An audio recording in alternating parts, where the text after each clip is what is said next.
the 20th century, Vice President Theodore Roosevelt sat at a Saturday luncheon for the Vermont Fish and Game Company on Lake Champlain. It was September 6, 1901. President William McKinley had been shot.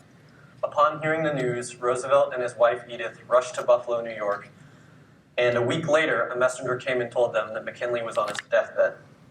The day after, on the 14th, McKinley died at 2:15 p.m.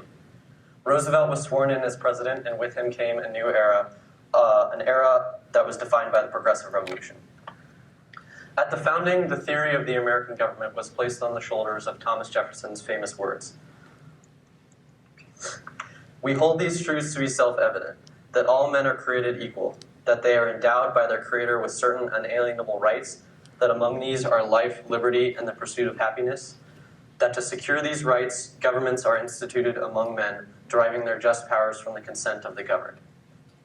These words shape the U.S. Constitution and therefore the makeup of the U.S. government. Ingrained in these words is the sentiment that people rule the government and not vice versa, and that the chief purpose of government is to ensure the natural rights of its citizens. However, Americans' political views have drastically changed since 1776, and much of this change, both good and bad, is because of the political phenomenon of American progressivism. I have loved politics for about as long as I could think. It's in my blood. My grandpa John worked in politics his whole life, and I can still remember begging him to quiz me on American president knowledge and American geography as a kid. My mission of my capstone was to cater to this fascination by learning about the original ideals of the American government and looking at how they've changed. And much of this change occurred during the Progressive Revolution, so I set out to study that. My central claim is this. The ideas of the Progressive Revolution are fundamentally incorrect and represent a departure from the sound original ideas of the American founding. It is essential that America return to this libertarian set of ideas, or else it will be fundamentally changed. I think it is important for Americans to understand the progressive movement because it changed so much of American politics and therefore even our daily lives. Some parts of progressivism have been good and beneficial, but I think the current form, its extended form, its logical progression is a dangerous thing and an effective political philosophy. Many progressives I know personally love their country as well as many I don't know. And this isn't meant to be an attack on them, but rather just an attack on the progressive ideology. So we'll begin with the history of American progressivism. Political progress has always been present in some form of American politics. For example, Lincoln's abolition of slavery in the 1860s, which was well before the official progressive movement began.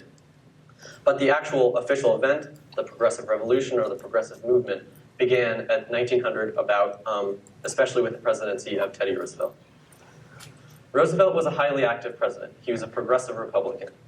Many would argue that he needed to be because he was faced with countless social and economic issues brought on by the boom of the Gilded Era that preceded him.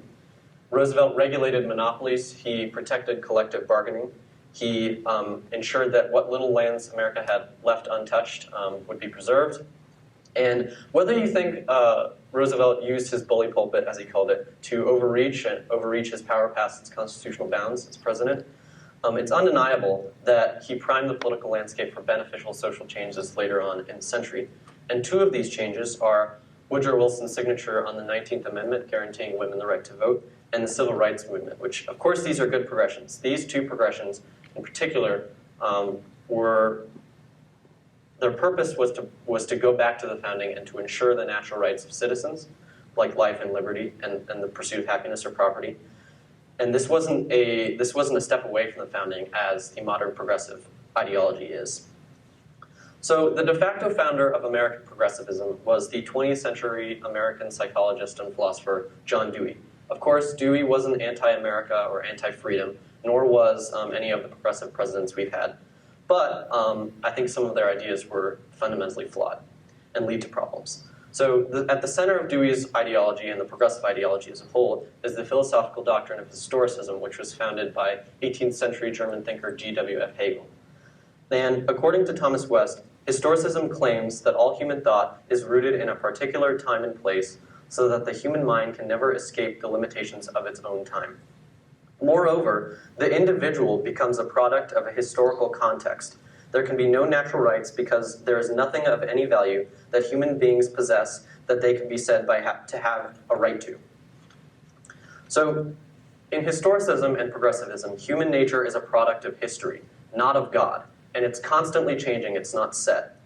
So this is fundamentally opposed to the founders' philosophy. If we have no set nature, how can we have set natural rights? In fact, Dewey himself said that natural rights and natural liberties exist only in the kingdom of mythological social zoology. So alarm bells should be going off. In fact, the individual human being, that idea alone is attacked and disregarded in progressive theory. Dewey says, social arrangements, laws, institutions, these are means of creating individuals. Individuality in a social and moral sense is something to be wrought out. So not only is the idea of the set human nature, or set human rights, therefore, attacked in progressivism, even the idea of the individual human being having value is attacked in progressivism. Instead, the human has value only in the context of the society or state. This is fundamentally opposed to the founding. If you accept historicism, you must claim that humans have no set nature, that it's always changing, and therefore that we can have no set natural rights. Again, this claim is deeply opposed to the founding, and, as according to Thomas West, requires a new understanding of the purpose of government and its relationship with the people. So there's two major problems that historicism and progressive theory sets up. First, I think, is in regards to the Judeo-Christian worldview. So when the founders were setting up America, they used a combination of that worldview, Judeo-Christian religious worldview, and Greco-Roman governmental structures, most notably republicanism. At the center of this Judeo-Christian religious worldview is the idea that humans are, by default, by their nature, just ingrained in them, they're evil and sinful. And of course, humans, we can do good, but we have to transcend our default setting, quote unquote, which is that of evil and sin. And I'm sure all of you are pretty familiar with that doctrine. But in progressivism, if humans have no set nature, we're not always evil and bad. We can be perfected, and this is a cornerstone of progressive belief. The founders saw, whether they were Christian or deist or somewhere in between, they relied on, again, as I said, the Judeo-Christian worldview heavily in setting up American government. And they saw this natural evil, and they created a system of checks and balances and limits on power, so that one person in government wouldn't have too much power. As Madison says, the latent causes of faction are thus sown in the nature of man. And that's in the Federalist Papers. So the founders saw the worst case scenario for what unlimited power could be. They were just at a years-long ideological and militaristic war with Britain and the king. But returning to progressivism, if there's no natural evil and humans are perfectible, then there's no need for limits on power. And government is seen as this benevolent thing that can do no wrong, sort of. So Wilson, Woodrow Wilson, Teddy Roosevelt, and FDR were all proponents of this theory, and they all expanded government lots. Teddy Roosevelt created countless new agencies and bureaucracies. FDR founded the welfare state. Wilson nationalized lots of industries. According to political economist Robert Higgs, quote, with U.S. entry into the Great War, the federal government expanded enormously in size, scope, and power. This expansion has never subsided since. According to the Judeo-Christian worldview, everyone is naturally evil, and we can't escape that. And we need, therefore, limits on power. Otherwise, we're going to run into a tyranny. Thomas West says that the confidence of modern progressivism in the authority and power of science leads it into what the founders would have regarded as a naive forgetfulness about the permanent threat of despotism, a threat that is inherent in human nature itself. Progressives, with their faith in progress, tend to believe, with Francis Fukuyama, that the world is inevitably on the way to democratization everywhere, and that there's no going back to the bad old days of tyranny and slavery. Now, we can all feel that that's idealist. This confidence in human perfectibility is misplaced and represents a departure both from the Judeo-Christian worldview and the founders' government that used that worldview to set. The second problem that Dewey's historicism and progressive theory presents deals with the idea of natural rights. So with Dewey's government, Dewey's philosophy, the idea of natural rights are made obsolete. I already kind of covered this. But if we have no set nature, we can have no set natural rights. Everyone's nature is constantly changing and developing societally through history. We can't have set natural rights like a right to life and to liberty, pursuit of happiness, or property. Now, this is very, very dangerous. I can't stress that enough. Once government's job is to no longer protect the natural rights of its citizens, it becomes the government's job to give all of the citizens their rights, which this is essentially, like, inevitably leads to a tyranny or an oppressive government. Because the government, the state, assumes a role over the citizen. And Dewey already said this with his quote about social institutions. These are means of creating individuals, state over individual. And this is not how the founders set up the government.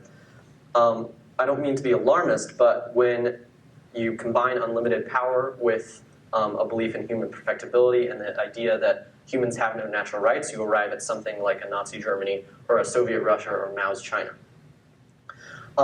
So we're seeing a lot of effects of progressive theory today. I think America and the West as a whole are tending towards bigger government every day, and I think this is a problem. Just in America, though, citizens are commanded to stay in their homes, not through the will of the people by the legislature, but through the will of executives, through executive orders with COVID. Politicians are encouraging violence and criminality in the name of social justice. The welfare state is growing every day. Countless politicians and social groups are rallying around and supporting the denial of the natural right to life for millions of children. 62.5 million babies have been aborted since Roe v. Wade in the US alone. And the threat of the dissolution of the free market is becoming ever more apparent as democratic socialists gain more notoriety and power. And even the rights to free speech and to bear arms are being threatened. Now, many factors led to this government growth. I'm not trying to blame it all on one thing. In fact, I think the Republican Party itself is also becoming far more big government, and I'm not really a huge fan of either party. I think both sides have a fault in this. But I think at the center of all of this government expansion is the ideas of Dewey and progressive ideas. And just a straying from the founding, from the original philosophy of the United States, a philosophy that protects us from despotism. After all, if we aren't sinful, if we only have meaning in the context of a society, if we are perfectible and we have no natural rights, what's the problem with giving government unchecked power? There isn't a logical problem in that. But the logical problem comes in the premise. We are sinful, naturally, and we do have natural rights. I hate alarmism, but I can't help but see the similarities between some of this thinking and some of the thinking of the worst revolutionaries in history, men like Lenin and Mao. Sometimes, of course, it is good to depart from the practicalities of the founding. America isn't the same today as it was in 1776. But I think departing from the general philosophy, that of natural rights, that of a government set up to protect the natural rights, that is a colossal mistake, and one that leads to a decrease in freedom, inevitably. So you must ask, what do we do? And I think with all things of this nature, it starts with civic education, which Front Range, I think, does really well. But it's sort of like a cop-out answer to say civic education is a solution in a political problem. But I think it is. If people learn more about the dangerous ideologies like progressivism and dangerous ideologies on the right as well, I think America would be much better set up for the future. And I also think that if people could understand the destructive ideas inherent to progressive theory, less people or more people would be hesitant to join in with that theory. I also think we need to put in discourse less emphasis on the political extremes. I think there's a lot more commonality in the center, and I don't like really either side, extreme side of the spectrum.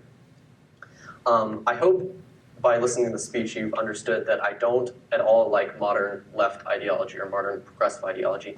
But that doesn't mean I don't think progressing is never the right thing to do. Some of my favorite Americans in history were progressives for their time, men like George Washington, Abe Lincoln, Frederick Douglass, Martin Luther King. These were great men, and they progressed, but they progressed back towards the founding. They progressed towards the natural rights of the citizens and away from a tyrannical, anti-freedom government.